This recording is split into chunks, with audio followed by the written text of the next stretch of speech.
Hello and welcome everyone to this week's episode of DoubleDM podcast, where we today are joined by Ben Newbon of Cybertopia, an actual play of the game Cybertopia by Ben Newbon. As every week, first we are here to recap a bit about what happened to us this week before we meet our guest. So let me ask the first question of the episode. Niels, how are you doing today? I'm doing great. It's been a lovely week, had a lot of fun, slept well, so everything's fine.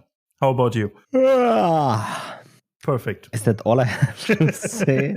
Okay, you could say everything is kind of fine, kind of not. Okay.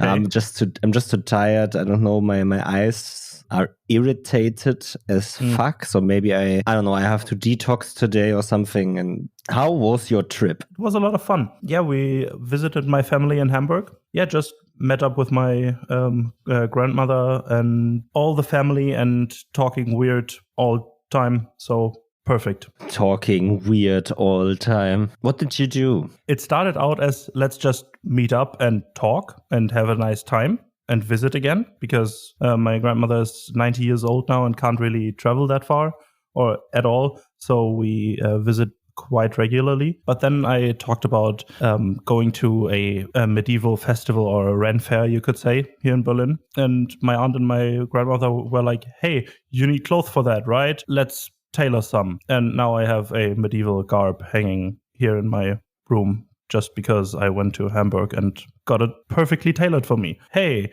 Okay, yeah, interesting. That was fun. Nice. So you're going to Renfed this week, next week? This Sunday. Tomorrow. Just seeing where all of this takes place. I was at a Ren fair in around Easter this year, and it was a lot of fun. And so we decided just to go again sometime. And this Sunday is one near us, so we just decided to do it. And we all dress up and have fun listening to music and the stuff you do at a Ren fair, right? That's basically been my week. We celebrated the birthday of my mother and had a lovely dinner on Tuesday. So I sadly didn't have any TTRPG groups this week or sessions at all. Gotta manage. But how was your week? So my week was pretty simple, straightforward, as every week, right? Work, TTRPGs, podcast, done. The thing is about work, we have the beginning of the month, which is the time the project that I am supposed to work on or have worked on is supposed to be used. So the stuff I programmed for the last 2 to 3 months is now in usage. And this entire week was, me more or less having to offer support, bug fixes, and basically the crunch time because it had to be done on Friday, more or less. Because on Friday, the people that were supposed to do the last step of the work process I was supposed to automate needed the stuff that needed to be there. So yeah, it was very stressful to get those last minute fixes in, to offer support so everything works smoothly. So far, nothing broke. Perfect. Only small minor things that are mostly errors that we do not have control over. Those that just happen. For example, for one of the things, there was an API request failure. And I was asked, why is this showing the wrong number? This is not the right number that should be presented. And then I looked into the stats and everything and saw, the system we were using to do this for us had, a 5-second outage in their API. The request we put in didn't go through, and one of the entire data points was just missing. Okay. Yeah. It is showcasing the right number because we haven't put in all the numbers yet, apparently, for the system. So those are the type of issues, right? Issues that no one can really control, but that just need to be mended and need to be looked in. And if we can maybe put in fail safes for them. In testing, those just never show up. It's just, that's also why, for example, I'm not the type of person to scream at video game devs for not fixing all the bugs in the game. You cannot. fix all the bugs in testing. It is impossible. You can make your system very robust and easy to fix bugs later, yes. But especially in big games, like for example now Starfield and Baldur's Gate being the two biggest ones where there's a lot of bugs. These games are just very big and they have to build systems that work for these big games, but that means that they are very prone to some bugs. Some of these bugs could have probably been prevented by giving the devs 2 months more of time to test and develop. Sure. But a lot of these bugs are also things that are so specific that the devs weren't able to create use cases and test cases for these specific scenarios. You have to open this door at a specific time in the system time for that NPC to walk in the exact second of the frame to then get hit by some object or something and fly away. The devs cannot predict that. But basically, that's what the thing is at work for us currently. So doing bug fixes, still a few features that would have been nice to have had. Still a few features that were missing on Friday. I also just cannot do that much work because, right, most of the IT department at work was missing for this week. So yeah, work is looking good. Also a little bit of stress, but we manage. And yeah, TTRPG-wise, my players finally broke the pact of the Warlock player. Perfect. He's now the chosen champion and celestial warlock of Selûne, the goddess of the moon. The players entered the holy domain or holy temple of Selûne and then had to fight off a demon horde while they were undertaking their ritual. While the warlock player was restrained in place and had disadvantage on basically every check he did because he was part of that incredible strong moonbeam that was meant to be a signaling beacon to Selûne herself. Okay. Selûne didn't come, but for those that play Baldur's Gate, because I still think as a GM you also have to do a little bit of fan service for your players. Known angel or immortal from the game Baldur's Gate showed up and helped them win their combat and then also revive one of the players because one of the player characters died. Okay. Yeah. Good thing to do for your friends, I guess, right? That was also part of the thing then, because the angel came down, smitten, has smoten all the devils or demons back into the hells and abyss, and then basically walked around giving everyone that needed it a little bit of healing with the heal spell, and then looked at the dead body on the floor, looked to the person that was supposed to break their pact, to the warlock player, and said, "So she died for you. What are you doing now about this? Are you willing to give up your one wish that you have for this person's life?" And he said, yeah, if that brings her back, I accept that I also die for that because she was dying for me, so I will also die for her. Emotional role play involved, and well, kinda it was the final test, which I didn't plan for, right? I didn't plan for one of the player characters to actually die. The combat was very hard, and I put in the strongest non-legendary demon that there is, the Baylor. This was supposed to be a combat that meant, well, you guys might all TPK here because you not only offended a demon lord and stuff, right? You offended a demon lord, right? Yeah. He's gonna be pissed. Yeah, and this player character actually died, and I thought, okay, yeah, well, this Solar, which was the stat block I used for that angel, they come from Selûne, and Selûne is a helpful, forgiving goddess. So, yeah, let's look at it this way. This Solath looked at the dead body and said, okay, I can resurrect this person. No problem. I can do it. So let's see what the Warlock player says about this. Are they caring more for the lives of others or their own life? And he, without skipping a beat, went, nope, it's okay. If she survives, I am fine with dying by my pact. Yeah. Okay, I resurrect her and I sever your pact because, well, you stand at the test. You bested my test. Here, I grant you and also, just as a fun thing, I burned away everything this player character had because it was supposed to be also kind of cleansing, and every mortal possession he had from before could sever him back to the pact that he had with this demon lord. Yeah, connections. Something that we spoke about before. But that also meant that I asked him beforehand, do you want to put anything away? So it doesn't, right? I didn't especially say everything you're gonna wear is gonna get burned to ashes. But I asked him, what do you want to put away for the ritual? Do you want everything on your person for the ritual? And he said, yeah. So now they lost all the evidence they had. Oh, yikes. Oh, yikes. He was carrying the bag of holding that had the Draconomicon, a one-time book about dragons that had a lot of ancient knowledge that they had to decipher. Is now gone. Aren't they on? Wasn't this on the way to the Metallic Dragon Council as well? Yes. Oh, cool. The book would have been very helpful in that council. I'm gonna say it. I can imagine. So yeah. Okay. But that's the nature of play. That happens. And they've managed to get out of bigger holes that they've dug for themselves. So I'm gonna assume that they are gonna survive this mess as well.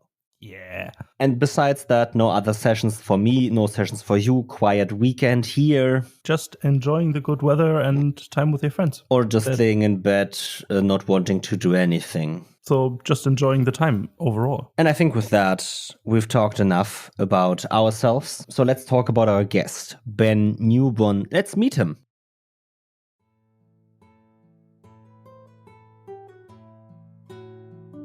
Hey listener, how are you enjoying the show so far? Tell us about it in whatever way you see fit. Go to our social media pages and add us or DM us about your favorite episode of the show. We would love to hear from you on what impact our show might have had on your home games. Or you could review us on your podcast app of choice and leave us a nice message with a 5-star review. And if you want to go above and beyond, bring a friend into the fold. Tell them about our show and refer us to them so they can get a piece of the pie as well. Thank you for listening to DoubleDM and joining us on this incredible journey.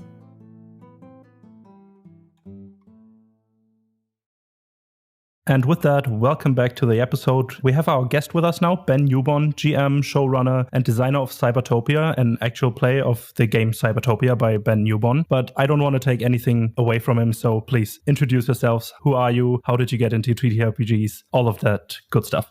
Thanks. Hi. Yeah, I'm Ben. I run the Cybertopia podcast. I designed the system and a few others over the years. I've actually only really been in the scene for 4 years, probably less. I wrote my first game just before COVID, like in that 6 months before, and only played it with friends and stuff. Like after about a year, decided to trying it out with random people on the internet. Made my way into a couple of scenes through random connections. I'm from the video game industry originally, so there's some crossover there, and I made some friends through that, and it gradually worked my way into the ttrpg scene. Just gradually tested out on a few other people, made some more friends, and over the next few years designed some more games, got very prolific on Twitter, and have branched out and met so many more people. Eventually late last year decided I would finally try and make my own actual play podcast, because it's something that I always thought sounded really cool. I have no experience with any of that sort of stuff, so I thought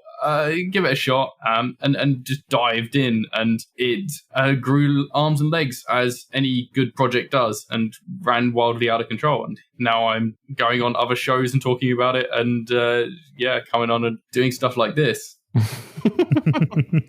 Well, it's great to have you here on DoubleDM. Finally, scheduling took so long. So let's talk about the game of the hour, the podcast of the hour, Cybertopia. And I just want you to, right at the gate, out of the gate, for our listeners that might not know what Cybertopia is about, to break it down for us. What is the game about, and how does the game work? And then also, what is the actual play about, and all of that stuff. Sure, cool. Cybertopia was actually my very first game that I wrote 4 years ago. And it came about as a system that I wanted to be able to play with workmates who I knew kind of had a vague interest in TTRPGs, but they'd bounced off of stuff like D&D. So I made a really, really rules-light system where you basically just roll a D20, and you can have skills or items that you make up yourself, and they give you a modifier to your roll for whatever you're wanting to do, as long as you can justify them being relevant, and you can stack them. So you could have like 3 or 4 different things that are relevant sometimes to certain roles, and you can have like modifiers of, I'll have a +1 from this, a +2 from that, and a +2 from something else. And that way players can just make up whatever character they want. They can make up a janitor, or they could make up a soldier, and you can then play whatever you like. And so you're not restricted to classes, lineages, or any of that sort of stuff. Complete freedom. I quickly found out that brings on a lot of decision paralysis, so I made up some templates and things that would help people.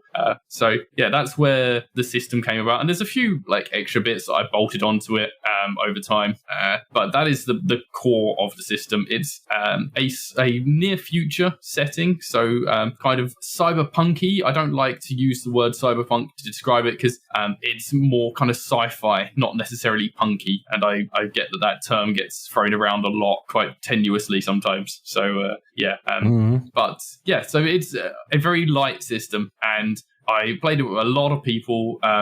People like it was targeted at brand new people to TTRPGs. So like I even played it with my wife, who was never even like thought about doing anything like this before, and she picked it up really easily. And that was the whole point of it. So I played with lots of different people over the years, and then made my next game, Overgrown, which is kind of using the same system, but is using weird animal hybrids.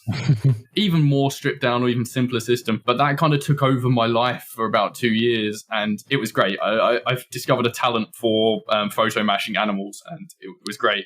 And now AI has come along and just done all that for me, so I can't make a big deal about, oh, this is an ostrich mixed with a lion anymore, because you can just type that into Midjourney and it will do it for you, you bastards. I still remember those days on Twitter. Right? At that time still named Twitter. Everything's getting worse. I just remember those days, seeing those things on my For You page, or like as promos on self-promo Saturdays when those were still a thing. Yeah.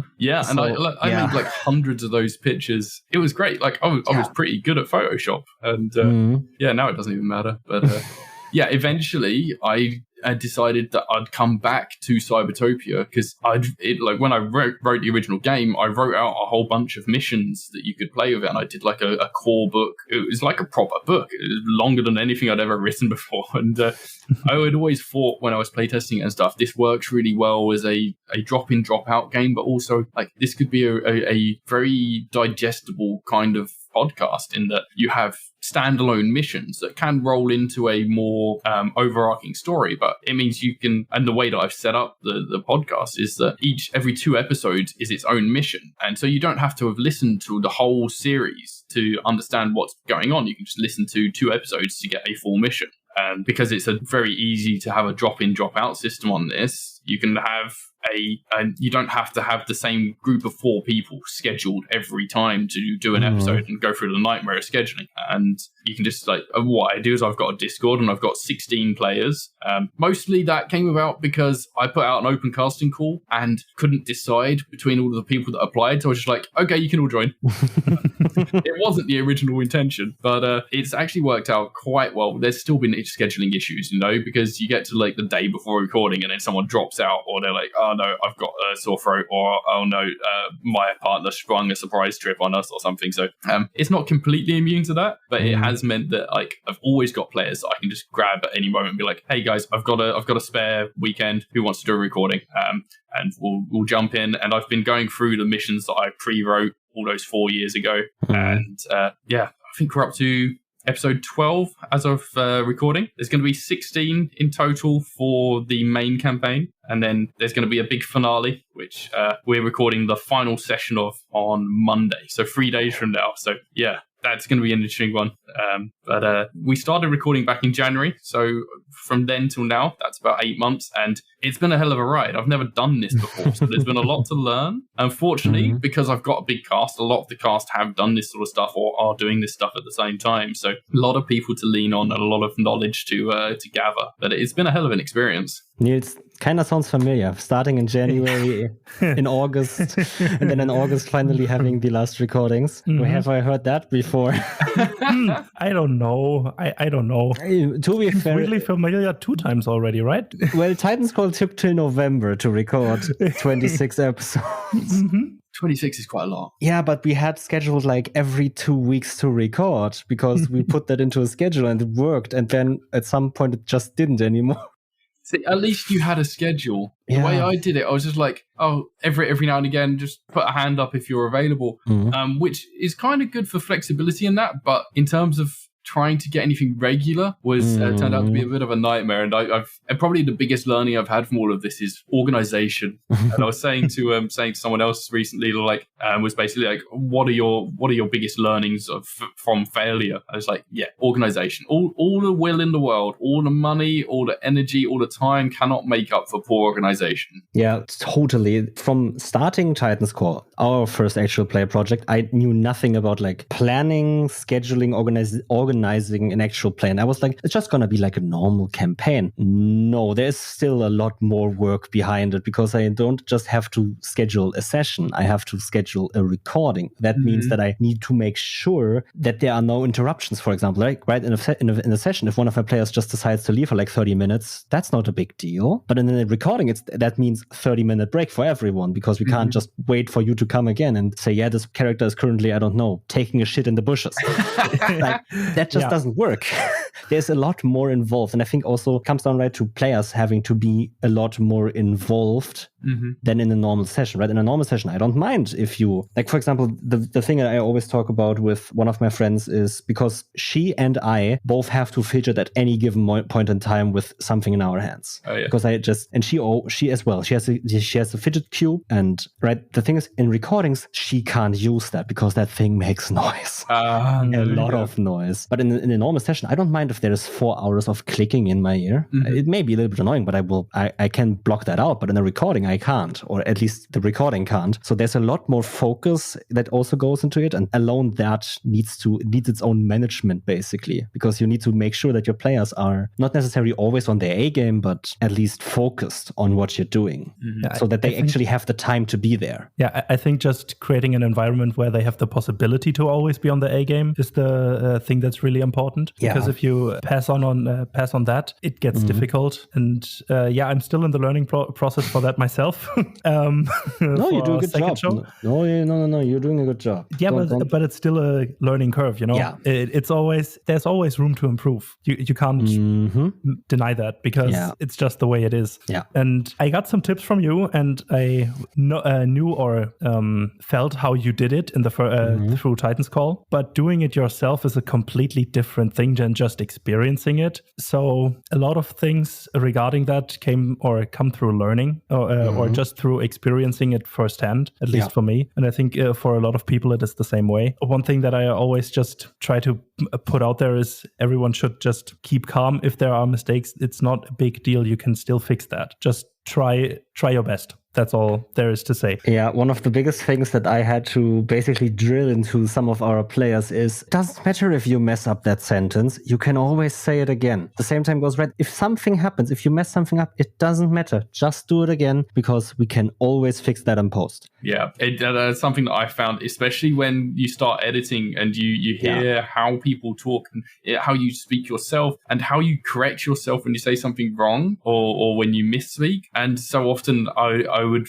find myself or someone trying to kind of bumble their way through something that it's sent, and it's always preferable to repeat it and start again rather than try and make it work as you're saying it. And it's incredibly difficult to edit around that sort of thing. Like Neil said, you got tips from Emma when you were starting out. Before I even did any of this, before I actually committed myself or anybody else to doing the show, I spent a lot of time on Twitter and Discord asking people questions and putting out like polls to get advice and stuff of like, how long should episodes be? How often should episodes be put out? What software and hardware do you all use? And like just trying to gather as much information as I could so that I knew more or less what I was going into before I even started. And then of course all of that goes out the window when you get started. But you quickly learn that being on the other side of it is very different to just talking about it. Yeah. We've also got talking about doing this episode for the first time during that time of you doing those polls and questions on Twitter. And I just want to, if you know, ask you basically, what was the best advice you've got from someone on Twitter before starting actual plays? Is there something that comes to mind? If not, that's also okay. But I'm just wondering if there's something that you've learned before actually starting that you want people to know before they start. Oh man, you're testing my my memory now, because that was like 9 to 12 months ago that I was asking all those questions. Let me think. Backup recordings on the very first episode. So when we record, right, we record on Zencastr, but we also go through Discord, and I do a backup recording using OBS. And on the very first episode, for some reason, like half an hour before the end, one of my players, their Zencastr just stopped recording. I don't know why or what happened, but they lost half an hour of their audio from that first episode. But because I had the OBS recording, I was able to, it was a bit of a faff, but I was able to edit that in so that it actually sounded fine. And I had to get him to record re-record a couple of lines, but it turned out fine. And that has saved my ass a couple of times. Backups are so important. I really cannot stress this enough. It sounds like such a trivial thing, but there's a reason why some professional podcasts do like 3 different types of backups at the same time, because you do not want to. It's the most pain you will ever feel as a podcaster if your recording messes up and you have no way of retrieving it again. It's something I've heard so often of like, and like properly professional setup. So they're like, yeah, sorry, we just lost this episode. So this is a summary of what would have happened. And it's like, oh, that sucks. Yeah. Yeah, and the thing with that is it's not necessarily only for podcasting, but creative process in general.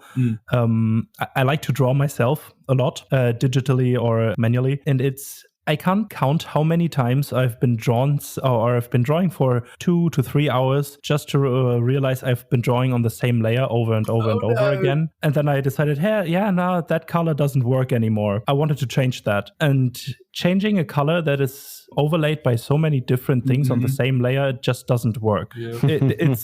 It's a nightmare. And it is. I think the same goes for podcasting and as well. So it goes for so many things, really. Yeah. If you have the time to quickly make sure that you somehow back up your work, somehow let a fail-safe work, it's always going to be worth it. Even though if you never use it, just that extra safety that you feel from having it is already more than worth it. Oh, yeah.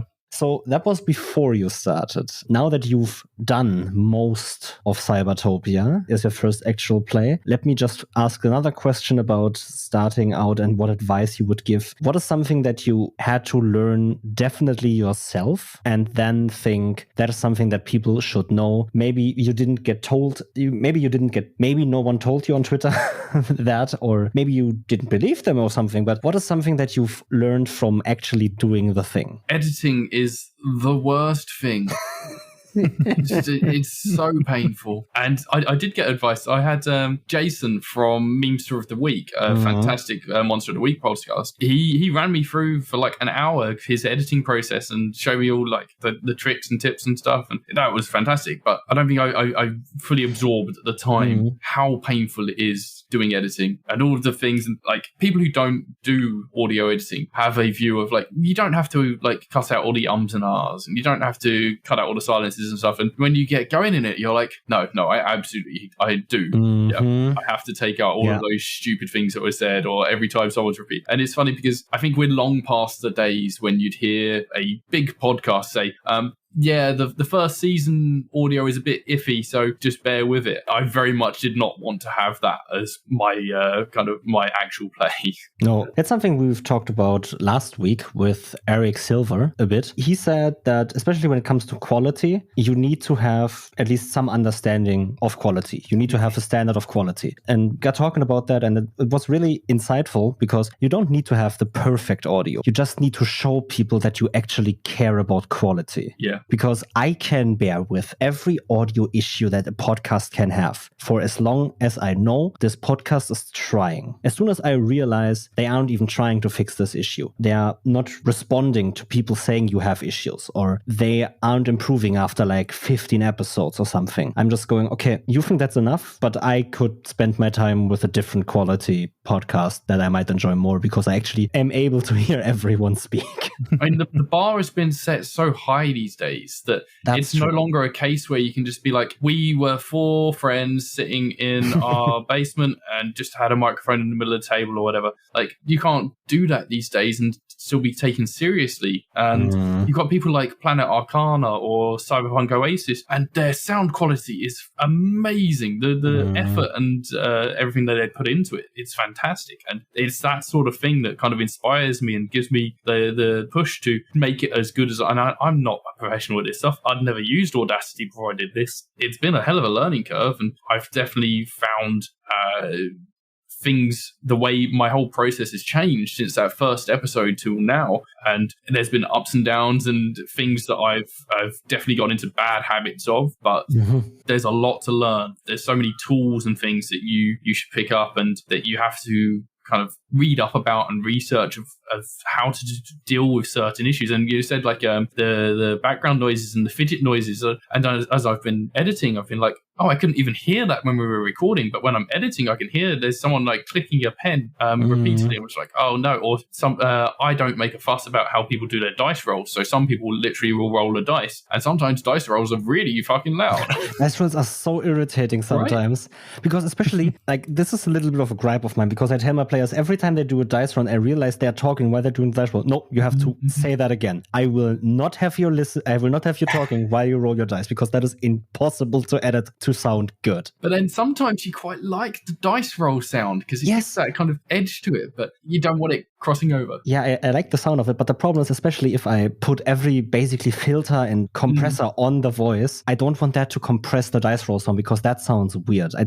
Then I cut out the dice sound and basically move it somewhere else, so to a track that isn't compressed and edited. So I'm basically just have the pure noise of dice rolls at the same time. But I cannot bear people talking, doing their dice roll, and then basically just having this jumbled mess of an audio wave in front of me. Yeah, but regarding audio quality, Emil, you remember the first few episodes we did on? Oh, please don't start! Please don't start! Oh, I have put in 3 different disclaimers in front of the first episode of DoubleDM, right? Because it's still the most listened to episode of the show. Yeah. Because that's usual for people to start with the first. And I always say, like, the first one of us, start at episode 50, please. The episodes aren't connected. You can just start wherever you want. Just start with the news. I don't think I've ever listened to your first episodes. You don't have to. Go back. I'm going to have to now. No.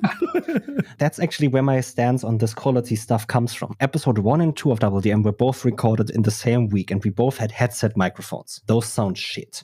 In that third week, got ourselves at least somewhat professional microphones that sound at least somewhat good, which allowed us to at least say, well, it doesn't sound bad anymore. Our ears don't bleed. That's a good start. That's where I'm at, right? If I realize that this podcast is somewhat investing, and it doesn't have to be money, into making themselves the most quality product they can be, I don't have to compare them to the likes of Planet Arcana or Critical Role or whoever you want to compare yourself to, because I'm here for the experience of your show. Not right. If I want to listen to Planet Arcana, I'm going to listen to Planet Arcana. As long as it's audible, as long as it's not terrible, that's okay. If I want to listen to Cybertopia, I listen to Cybertopia. And there's a reason why I want to listen to these shows. There are cool people in them. The stories are great. Honestly, it's just fun to listen to them. Period. Yeah. Whenever I find a new show, I heard so many different takes on Twitter or read so many different takes on the internet that went, if your podcast doesn't have this and this in their audio, I'm not going to listen to it. And I'm like, you start a podcast and show me how it's done then. If you have that high standards as a listener, I totally understand it. And it's your prerogative to listen to whatever you want. But you don't have to be elitist about it, saying, I only listen to the shows that was one of those things that came up when I was asking, and it was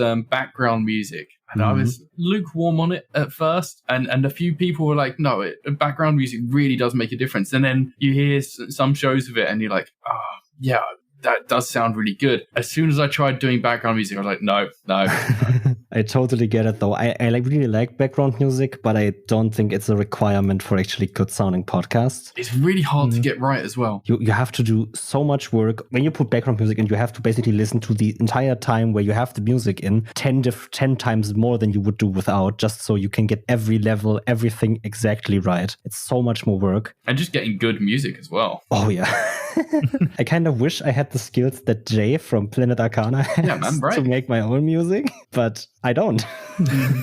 So I want to go to another part about actual playing, and that is the GMing part of it, which we've all three done. And I want to ask you, Ben, first, and then Niels, you can answer as well. What is the biggest difference between GMing a home game and an actual play game for you?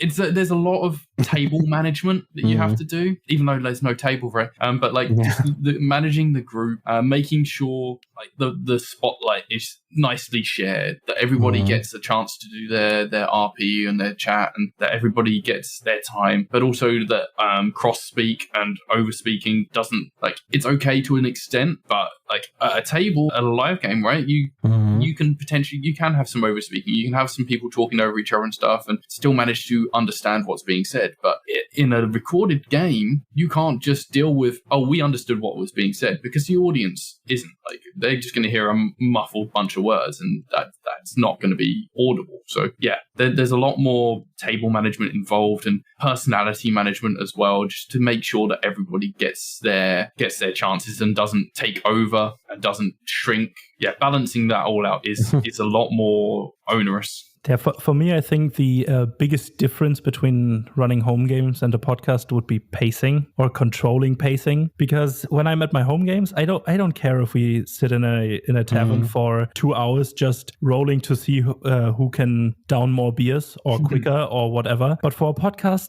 that really doesn't work, because if you think about it, you normally wouldn't want to hear people just saying, I'll order the next beer, and that for 2.5 hours. Yeah, sometimes you have to push things along just because, like, come on, guys, we're telling a story here.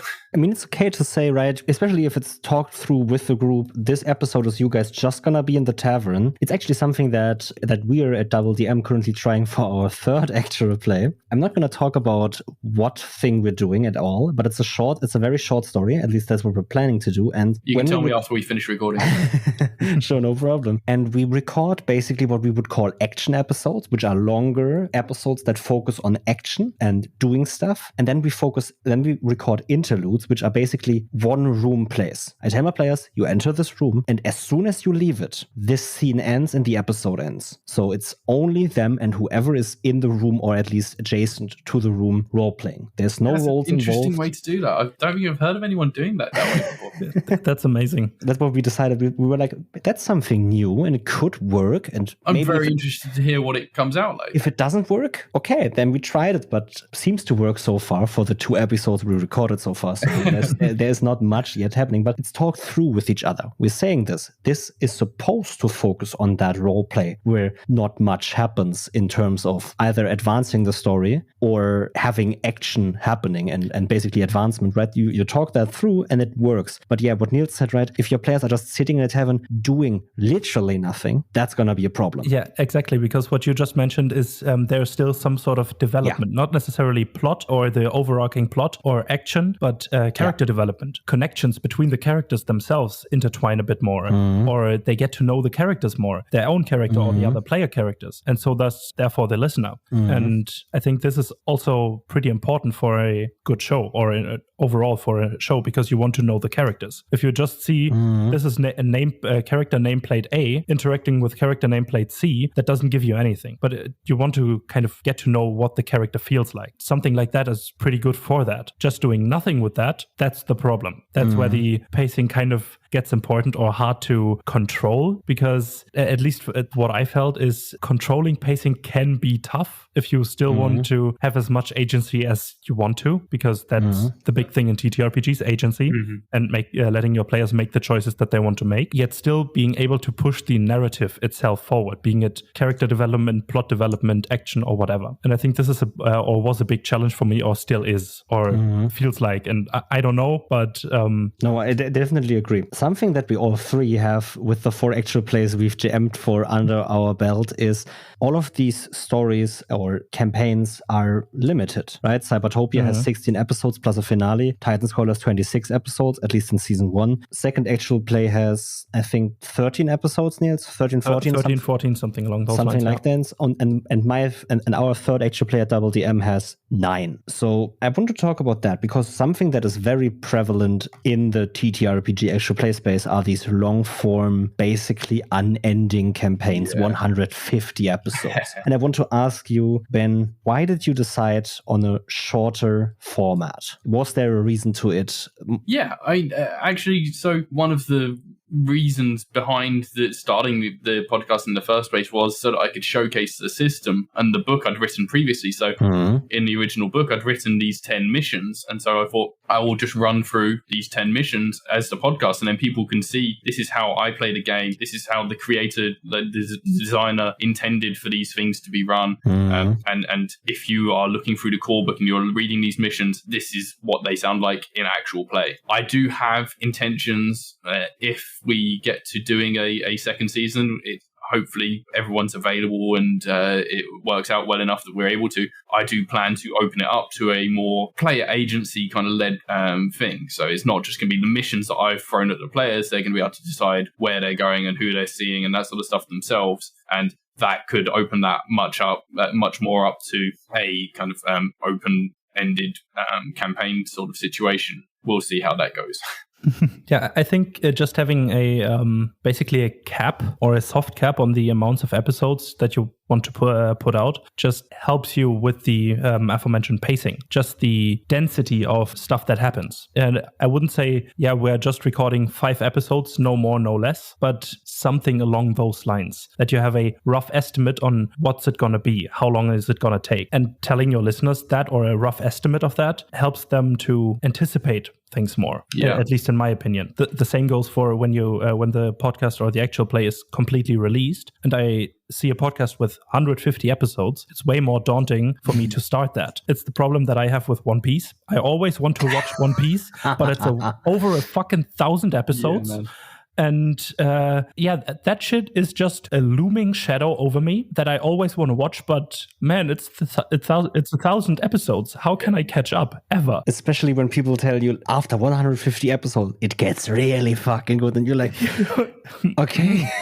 Yeah. Recap the first 150 episodes for me, please. I don't want to watch those if I don't have to. It's still 300 minutes or 3,000. I don't fucking know. It's a lot, okay? Yeah. And same goes for actual plays. When I see a huge number of episodes for the same campaign or the same thing, when I'm not caught up or just behind 1 or 2 episodes, it's not as enticing to listen to because there's just a big piece of it's very intimidating to consume. Right? Mm-hmm. Exactly. And it was kind of the philosophy that I had behind the game in itself. Cybertopia was meant for first timers to the TTRPG scene. I kind of thought about Cybertopia, the actual play, in similar terms. Like I wanted it to be digestible. I wanted people who had never listened to an actual play before to be able to listen to it. Understand what's going on, so you don't need to have understanding of the complicated rules or anything, but also that it's short and you could listen to an episode in an hour, you could listen to a whole mission in 2 hours, and the whole podcast is probably going to be maybe 20 episodes long. So it's not that huge a commitment. One thing, right, I get why people are doing long-term podcasts, because I firmly believe that long-term formats allow for that juicy character development a lot more than the short forms do, like we've done. But I think when you're doing a short form for the many benefits that we've listed, find a way to put that character development in still, right? The most easy thing to do is just tell your players, this is going to be shorter. Think about how your character changes each episode. Not just every arc in the campaign or everything, just every single session. There's maybe a little bit of change. And I think also as a GM, you should look to, if your format is shorter, to make every single episode enticing to listen to. Have every single episode feature something cool and amazing. Because if one of the 150 episode long podcasts has a filler episode where nothing much happens, it's just one of many, right? Mm-hmm. But for you, it's like a quite big portion of your show where nothing happens, where something could have happened. Mm-hmm. And I just think that you can have these fillers, but when I think about every single time I've done an actual play recording, I wanted something to happen every single time. It's that pressure to keep up an intensity, right? Yes. Yeah, I gotta say, I have the luck to be blessed with amazing players in my podcast that I don't have to worry about if there is ever happening anything spectacular or don't, because there will always be something spectacular because amazing players and amazing cast. But yeah, I think this is another thing. If you have always something happening in your episodes, in every single episode, there's something special. It just draws more people in, because if you just listen to 2 or 3 episodes, or this is the way when I start a new show, be it podcast, movie series, or a TV series or anything, I listen or watch the first 2 to 3 episodes. And if that draws me in, then I'm going to keep on consuming that content. And I think the same goes for actual plays. If in every episode that you listen to, something enticing, something interesting, something spectacular happens, you are more enticed to listen to the whole thing rather than just, yeah, okay, that's cool, I can listen to that when I got the time. But if you are really interested or invested in the story or in the things that are happening in the first or in every episode, then you're way more likely to just be invested in this whole thing itself. I want to give an example on that. Sure. Because Mayday Roleplay's Doomed to Repeat campaign is so great. And Sergio is such a great game master on making every single episode feel like there is something that raises the stakes and creates new tension that his players have to deal with. And they have a big cast, and their episodes are a little bit longer than I would say are the perfect range for actual play episodes, at least for me. But they were so worth it because Sergio put something into the fold and his players all reacted to it and created something amazing with it. And I think that's just something I took with me to create my own actual plays or my shows. I want to do what Sergio did with his show, because throwing something in that completely gives my players the prompt to just go basically ape shit on reacting and developing their characters is what I want to do. That's kind of the biggest advice I have for people wanting to start actual plays. You need, even more so than maybe in everything else, you have to be a fan of the medium itself. Especially because it is so accessible to get into it. You really have to listen to the people around you to find out what they're doing and figure out what you want to do right next to them. You figure out your place next to the people that you're working with adjacent to. That is really important, because if you just go and say, I'm going to do my own thing, I don't care what the others are doing, you're going to realize that you're, first of all, isolating yourself from a very welcoming and helpful community. And second of all, you do not know what is actually going on and what most listeners might probably rather want to listen to. Yeah, it's a difficult thing. There's something that I've come to realize and struggle with a little bit with Cybertopia, because it is a relatively short podcast series and I've got 16 players. Being able to find ways that they can all develop and they can have their bonds grow and have their relationships grow. Each mission we've chopped and changed the team, so no one mission has the same group of players in. Getting those relationships to build in that time has been difficult. And it's probably something that I'm going to change if and when we get to a season 2 of, we will have groups stay together for longer so that you can have those relationships and those stories individually grow. As opposed to at the moment, it's basically been me shunting the players through missions and just, okay, now a new group. Everybody change. I have another question for you, Ben. Especially since Cybertopia is nearing its ending, what are the plans for the future? Oh, lots. Too many.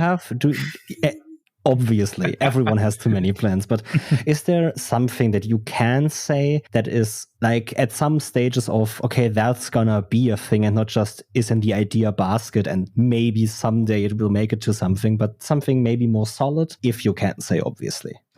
So in the in-between period between the seasons, I've got some plans that I am pretty sure are going to happen. So we've never really delved much into the lore or the background of the world in the episode so far. And what I've done is I've made a hack of the Beak, Feather and Bone SRD, which is a great city building game from Possible Worlds, and it's really good. I've shouted them out quite a lot recently.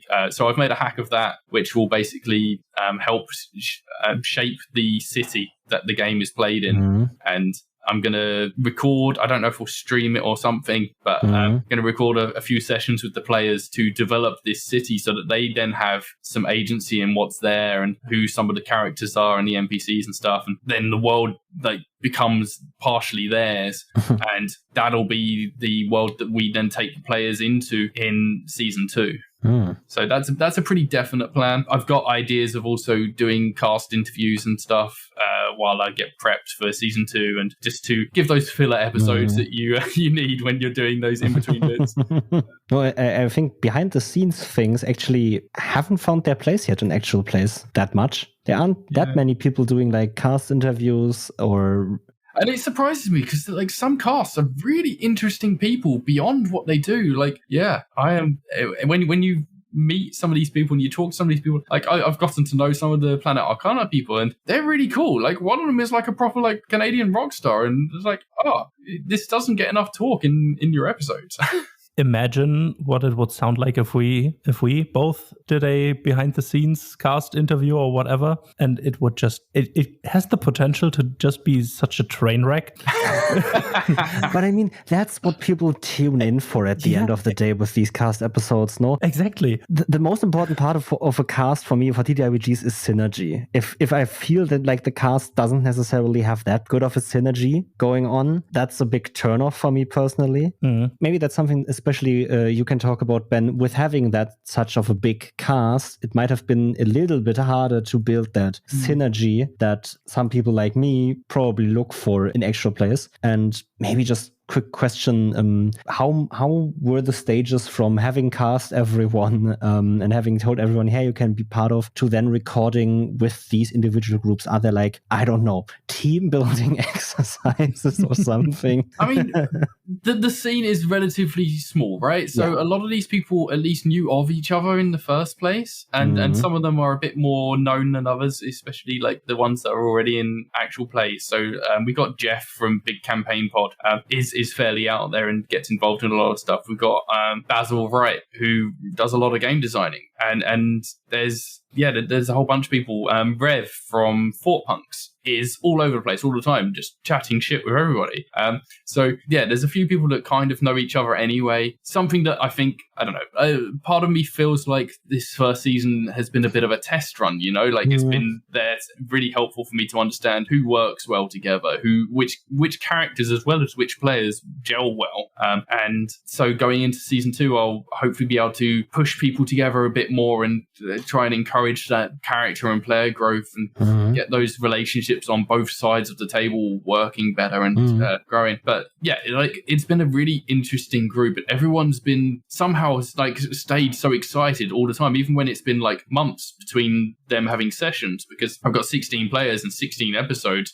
Each episode has like 4 players in it, so some players haven't played in 2 to 3 months between episodes, but they're still excited, they're still enthusiastic, somehow they still remember their character voices, and everyone's somehow managed to keep up their energy, so that's been really cool. This is a big part for starting out in podcasting, is being invested in your own product as well. Being it you as a player in an actual play podcast, or as the GM or producer or whoever, right? You have to be a fan of your own product. If you don't like what you are producing, how would anyone else be able to like your product? You have to be a fan of your own shit, right? If you're just being able to say, hey, I was looking forward to recording the last 2 months, or rather it's been 2 months. 4 months. It's been 2 for that certain project.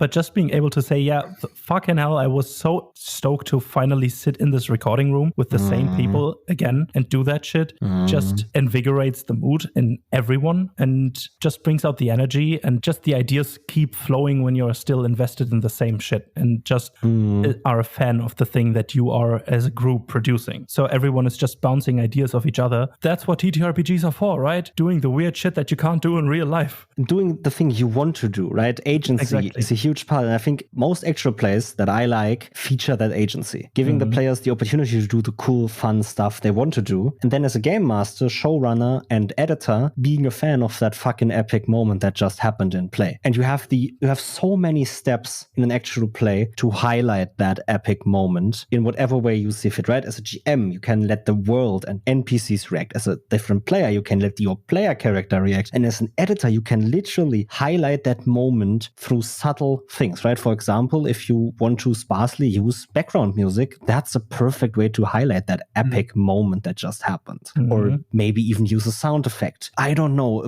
subtly increase the volume of the voice of that player for like a minute or two while they're having their epic speech. That alone can already do so much for you. And you have so many possibilities to be basically more than just a fan and be an enabler of that cool fucking thing. And I just love that. And I think what you said, right, that you're a fan of everything that's happening. If you as a player in an actual play don't go giggling into your microphone while everyone else is doing stuff while you have nothing to do, what the fuck are you doing? It's so much more fun if you just go like, oh my god, that's so fucking cool. Oh my god, yes, do the cool thing. And everyone kind of bounces off each other with that as well, right? And you can see, like, especially because most of the players came to me through Twitter, and you see them talking about the show on like, regardless of like, not off the back of me doing a promo or doing a tweet or something, they'll be talking about it amongst themselves or amongst their own friends. You can see that excitement even like separate from the actual show. And so one of my players, Jen, she plays with Paul from Amsterdam Productions, and she's been evangelizing the show so much to him that he now wants to do a Cybertopia show himself. It's growing arms and legs, and like, we haven't got a huge audience, but the energy, the excitement around it's a small bubble that seems to be very active. It's amazing because, right, I also pick up a lot of chatter about, for example, Cybertopia from all these different people that I know from Twitter or see on Twitter. And I've seen a lot of posts basically unprompted by you or the Cybertopia account going, okay, this was so much fun, or right, I've enjoyed playing my character with this person and we had such a cool dynamic. And that just warms my heart to see that. It's such a great feeling when you see someone talking about your show and you're not even tagged and you're like, oh shit, wow, where did that come from? How did I miss that? And you're like, oh, come on, I'm going to jump in on this. For real, if you're a fan of a show, right, don't know how much it means when you're talking about that show to the people making it, because a single compliment makes a whole month of editing worth it for me. It's also roughly the rate at which I get compliments, but that's a different part. Just being able to hear the things or your thoughts on the product that we make is just invigorating in everything. It just, even if we're down in a slump of, I don't know, it feels kind of weird to do this or anything. And then we just see that one post that says, hey, this is one of my favorite shows ever, or I like this and that moment. It just snaps instantly back into place, into just creative ideas just flowing out, at least for me.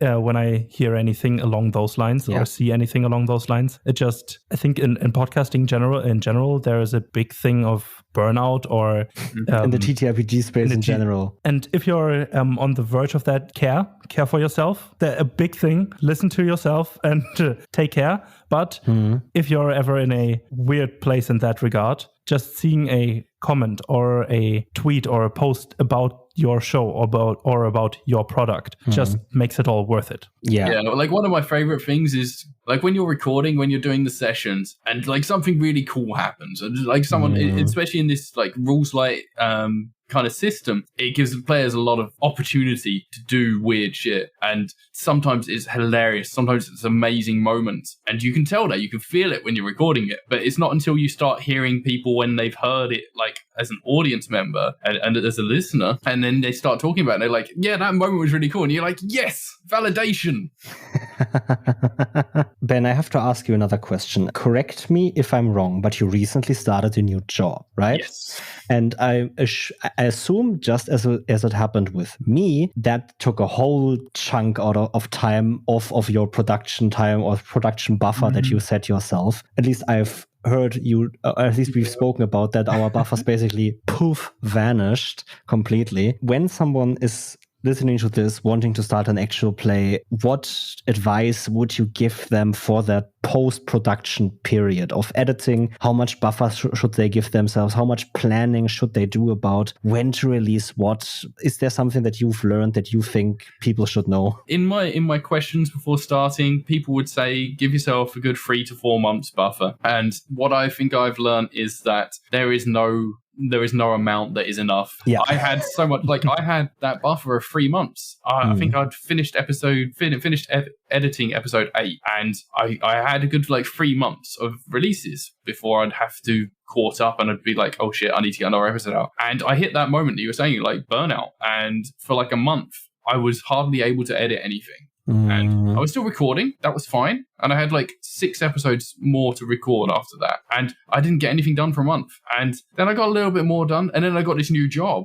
I was like, shit, there goes my time. Because in my old job, I spent like the last year or two not really doing anything. So I had loads of time to do editing and stuff that I was doing during work hours because, I just had spare time. And now I've got a job where I'm a manager now, and like I've got responsibilities, and I have to actually be doing stuff like during the day.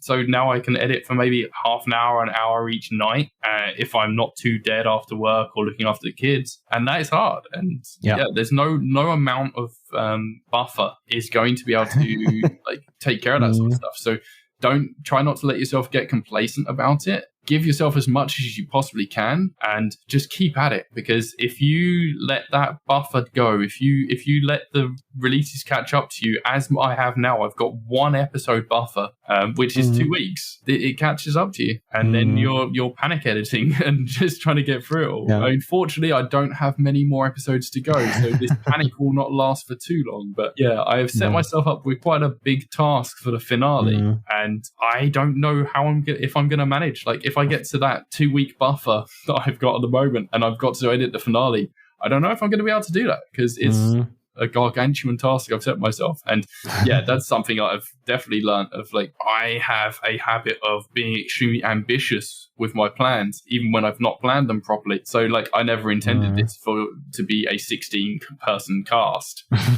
Is probably not the ideal situation to put yourself into with your first actual play. With this finale, so I've mentioned previously, like each episode is each 2 episodes is 1 mission, and each mission is a different set of 4 players from the 16 cast. In the finale, I'm having everybody, not recording at the same time, but I'm having I'm having 4 groups of 4 that are all doing the same mission, or different angles of the same mission. And the idea is that I'm going to edit that together so that it sounds like it's all happening chronologically. So there's going to be splicing in between and like action cutting into other action. I have much fear. There's a podcast, an actual play of an indie system called Omen Investigations, I think it was. Really great, really good actual play. They did a similar thing with their Christmas special where they had like over 20 players involved, because they got like everyone from their Patreon to contribute. And I think the editor and GM of that maybe had a bit of a breakdown during it. So I have a little bit of a fear about that. I am sure that it's gonna be great. From a listener perspective, I really want to listen to that. Right, and actually, so the last session I recorded of that was the wildest shit. Like, it was so fun. I recorded it last week, and oh my god, my players are it's very good. Yeah, okay. I'm really looking forward to it. I still have to catch up to Cybertopia. Yeah, it's great actually, because I've been able to do a lot of different things with it. So in the next episode that's releasing as of date of recording, I did a bit with collaborative world building in the episode that is going to be like, so I basically said to the players, look, there's a bunch of locations in this episode that I've not clearly defined. So when we get to them, I want you to tell me what you want this location to be like. And obviously they had silly, wacky ideas that were fantastic. And it was really, it came off really well. I got a question for you guys. So how are you feeling about your actual plays? I know they've been in kind of development hell for a while, right? Okay, so we're going to run that through basically in chronological order. Titan's Call. Titan's Call started in April 2021 as a concept. In October 2021, we had the first concept art and the idea solidified. Come January 2022, we started recording, and I was like, this is amazing. We did a lot of more stuff, basically where we are at now. People can go look at Twitter and our pinned post. It's still the trailer that we released in July 2022. Where it basically said the show is going to come out late 2022. Yeah, I don't think I need to tell anyone that didn't happen. So it took a lot of time to record because of scheduling issues and a lot of different stuff. And something I realized about Titan's Call after we've done it all and we're taking our time, that is something that we decided on. That's something I really wanted to do because I saw a lot of different actual players burning their members out. And I was like, this is something that happens and I need to just acknowledge that I'm not immune to it. So I'm going to tell all my players, as soon as you feel like this is burning you out, say it and we break for as long as you need. I don't care. And that's why also we said, right, we were going to record the entire first season before we even think about releasing it. So we never have a schedule that we need to, that we have a deadline for recordings, because that is something I never wanted to do. Editing, because I'm doing it myself, right? I can take the task of giving myself a deadline and then have sleepless nights before. But I could never give other people a deadline that they have to abide by. No, but Titan's Call has had a lot of issues. 3 of the 4 people involved moved during the time, and for anyone that edits podcasts, I know so many podcasts where that's happened. Why do people?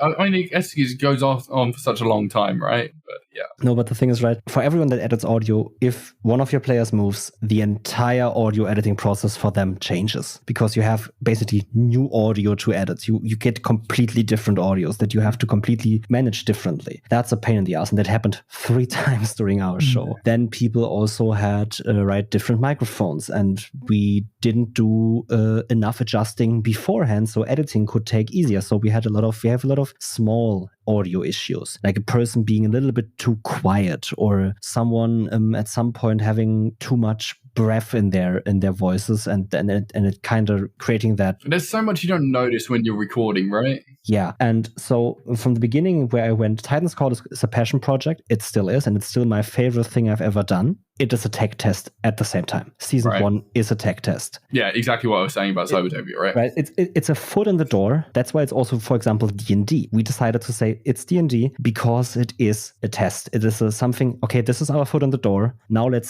now you watch us do different other things. Like our second one, which isn't D&D, for example. So I'm going to throw the same question to you, Niels. How do you feel about your show?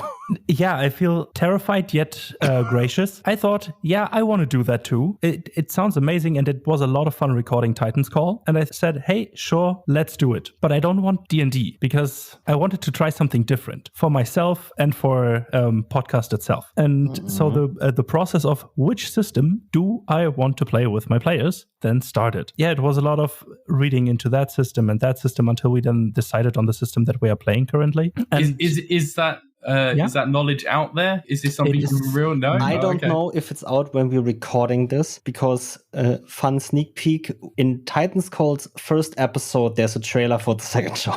Oh, okay. So we'll hear about it next year. Yeah, something along those lines. With having a different system that I'm not used to comes a completely different set of challenges of getting yourself used to a complete new system, getting to know the rules. So it wasn't even a system you've actually played or run before then? Nope. Completely new. That is brave. Or we just had one trial session, but right after our session 0. In the session 0, we discussed the usual session 0 stuff, how the system works, and then had a directly after that a trial session to see if everyone felt good about it, and took some time to get used to, but I think we all managed. Yeah, it was great. And it is an amazing thing to do, because everything that you are doing with a new system in this medium is just very enticing for you for yourself. And therefore, you are very invested in the project itself. Yeah. And I feel like that's a big step for making something a passion project for yourself, is being invested in the fucking thing that you want your passion project to be about. Yeah, it's my first time jamming for an actual play. It's a completely new system. And yeah. And also had new players, basically, right? And we also had new players. So yeah, all of that together was terrifying and still is, but I love that. I'm glad to hear that I'm not the only silly, ambitious one.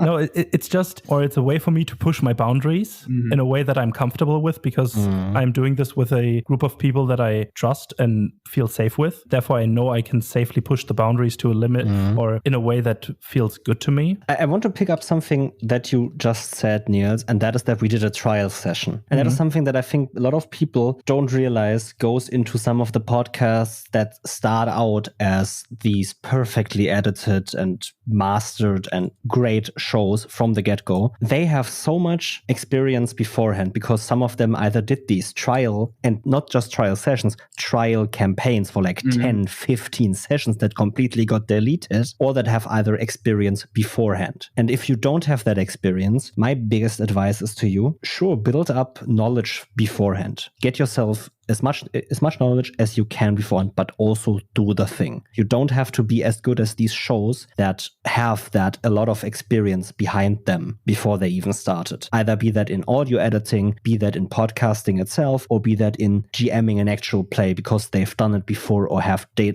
done these trial sessions. For yourself, do a trial session. Show your players, because the format of an actual play to a normal house game changes a lot. When I think about my normal house games, they are 3 to 4 hour sessions.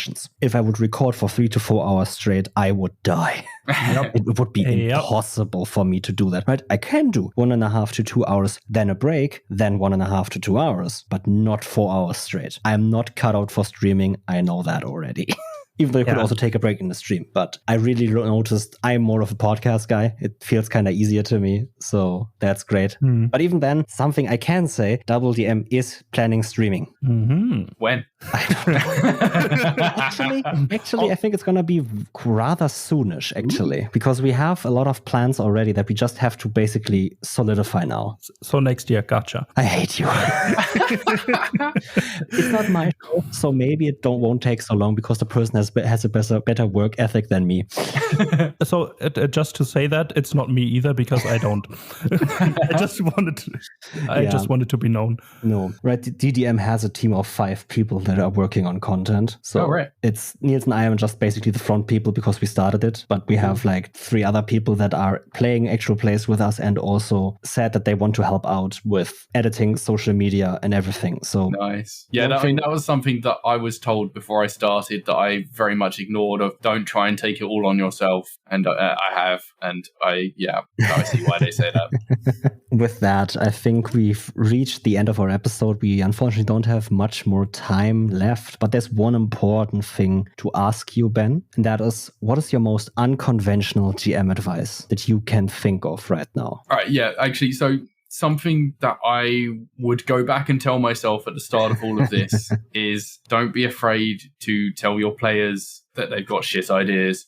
Like, sometimes people come up with something that sounds wacky and funny, and then you get into the game and you're like, no, this doesn't work. And by that time, it may be a bit too late. Like, if someone's got a bad idea, just talk to them about it, and like, you don't have to like shoot them down. You don't have to be harsh, but just be like, look, this doesn't really work. This isn't what we were thinking about. Like, and talk through their ideas before you start. Do a proper session 0, not just with safety tools and stuff, but like about ideas and about character thoughts and all that sort of thing, so that like people are on the same page and that nobody is going to spring some surprise weird shit on you that you're like, no, that doesn't work with this at all. So yeah. Okay, well, that's great advice. You're allowed to say no, and you're allowed to have your, I hate saying you're allowed to have your way as a GM, because not having your way, it's just making sure that the game feels, I mean, not even only as a GM, right? Like, the players should feel free to say to the GM or other players, look, I don't think that works. You know, it's just about healthy table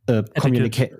Yeah, communication. It's just about healthy communication. But it's a good thing, that because I think it often gets muddled down with people saying you have to let every idea go through, or just say yes and. That's always better than saying no but, or no just in general. And I'm like, well, yeah, that works until someone wants to abuse it.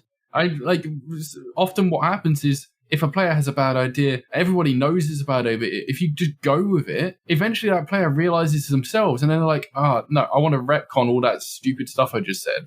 Yeah, and with that, there's only one thing left to do, and that is for you, Ben, to shout out everything and everyone that you want to shout out, and basically promote Cybertopia and yourself, where people can find you. Okay, we have Basil, we got K.O. Myers, we've got Keith, we've got Jen Gemballs, we got Rev, we got Mark from the Lugon Project, we've got D, also known as Night Wanderer, we've got Pan, also from Cosmopunk and Manapot Studios, we've got Jeff from Big Campaign Pod, Valerie North, an excellent game designer, we've got Morgan Tempest, is Also a game designer. We've got Casa, who I believe is also in Girls Run These Worlds. We've got Aiden. We've got Chris Scowney. We've got Vicky, the counselling DM. So that's the whole cast. There's also Ray, who is not on Twitter or social media of any kind. You can find the show on any podcasting platform and YouTube as Cybertopia AP. We also have a Twitter channel for the show, Cybertopia AP. I run that. I also run my own Twitter and Blue Sky just under my name, Ben Newbon. You can find my games at bennewbon.itch.io. Yeah, I've got a bunch of other stuff other than Cybertopia out there. I've got a YouTube channel as well where I've got some trailers that I've done and some other bits and bobs in there. So I think that's probably everything. There's probably more. I always forget stuff, but yeah, I think that's everything. Okay. All right. So with that, thank you all for listening, and thank you, Ben, for being here and doing this episode with us. It was amazing. I had a lot of fun. And yeah, so hear you all on the next one, and bye-bye. Thanks, guys. Bye-bye. Thank you for listening to this episode of DoubleDM. It appears you liked this one. What we had to say and our advice helped you. Why not show us how we helped you in a rating, or even write a review detailing us how we helped? You can do this on the platform that you are listening on right now. It's just a few clicks, doesn't take long, and helps us out. It gets us out there and our advice into more ears of more people. Thanks again for listening and joining us on this amazing journey. Have a great day, and hear you on the next one. Bye-bye.